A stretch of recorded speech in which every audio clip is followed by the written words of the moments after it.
साथ हैं पुष्पराज तिवारी जी, राष्ट्रीय महामंत्री जय भारत मंच। आपने सोशल मीडिया पे एक पोस्ट किया है जनेऊ के विरोध में। पहले तो आपका स्वागत है हमारे चैनल में। धन्यवाद जी अनुराग जी।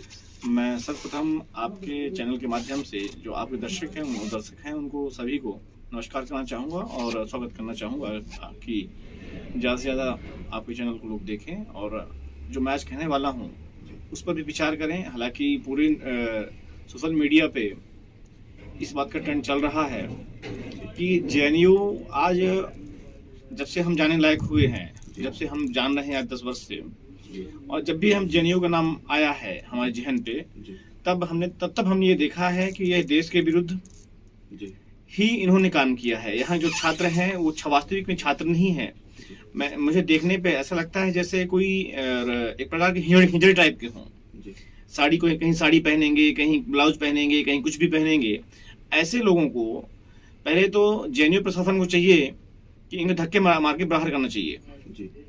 पर अगर जेएनयू प्रशासन ऐसा नहीं कर पा रहा है तो देश की जनता को चाहिए कि ऐसी जेएनयू जैसी संस्था का विरोध करें और पुरजोर विरोध करें।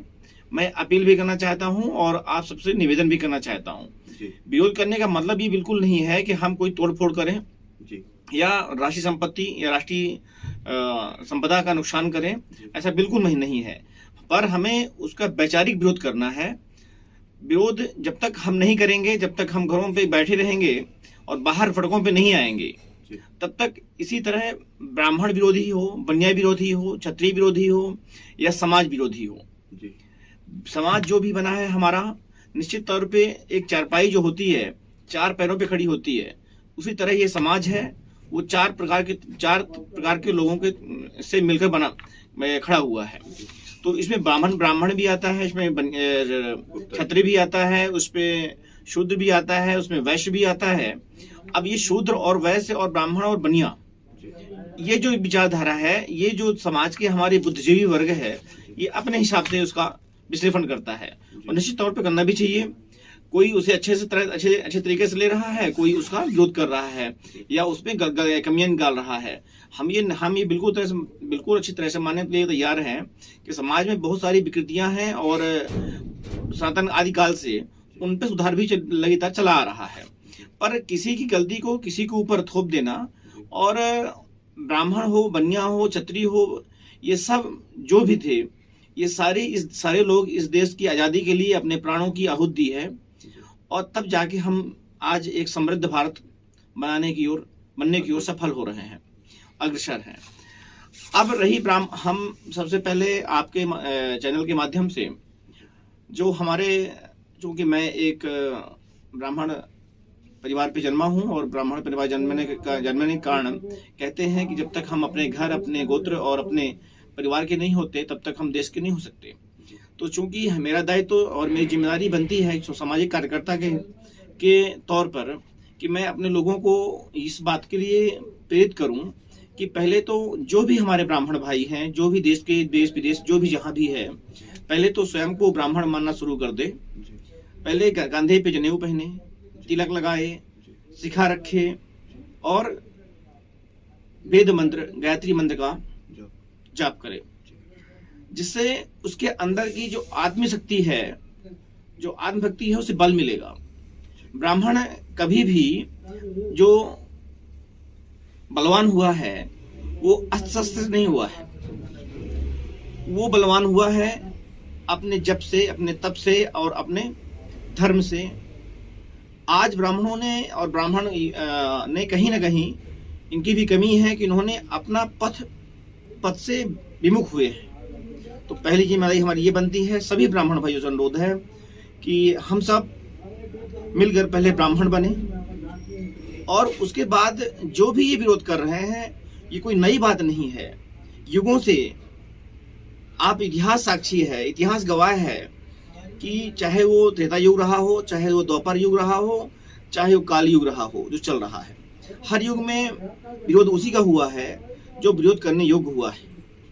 आज अगर ब्राह्मण का विरोध हो रहा है, बनिया का विरोध हो रहा है, क्षत्रियों का विरोध हो रहा है और जो भी समाज के लिए जिम्मेदारी जिन्होंने निभाई है उनका विरोध हो रहा है, तो निश्चित तौर पर विरोध उन्हीं को होता है जो काम करने वाले लोग हैं और जो काम करते हैं। हमारे लोगों ने, ब्राह्मणों ने, क्षत्रियों ने, वैश्यों ने, बनियों ने इस देश की आज़ादी के लिए अपने लहू दिए हैं। माताओं ने अपने बेटे खोए हैं, बहनों ने अपने भाई खोए हैं और बच्चों ने अपने पिता खोए हैं, तब कहीं जाके आज़ादी मिली है।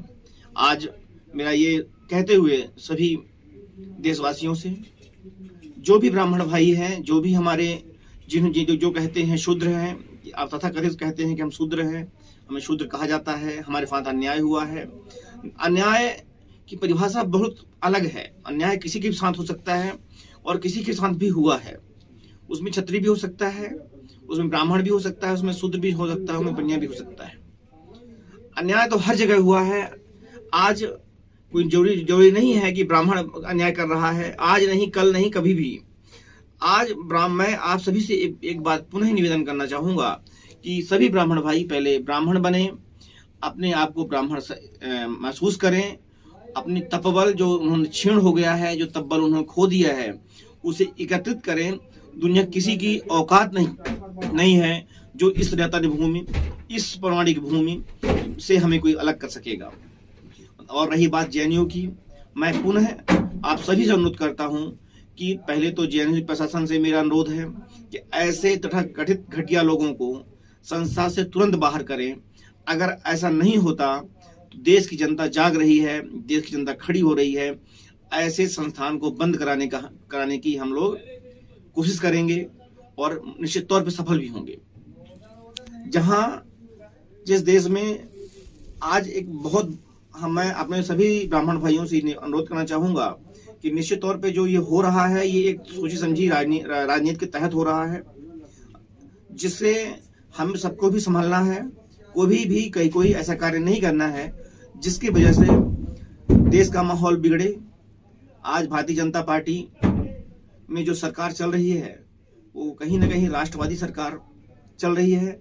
इन्हें सरकार चलाने के लिए भी हमें ही सपोर्ट करना होगा, क्योंकि ये जो गैंग है, जो लिबरल गैंग कहलाती है, तथा कथित ये लोग देश को बांटने का काम कर रहे हैं, जातिवाद फैलाने का काम कर रहे हैं, जिसकी वजह से देश कमजोर होगा। ये इनकी रणनीति है, इसको भी अच्छे से हमें देखना होगा और संभालना होगा। मैं आपसे यही कहना चाहूँगा। बाकी हमारे लोग सभी लोग होशियार हैं, समझदार हैं, कैसे हमें आगे आना है, ना किसी से डरना है, ना किसी को डराना है। यही मेरी आपसे, आपके चैनल के माध्यम से सभी आपके दर्शकों से अनुरोध है। जय हिंद।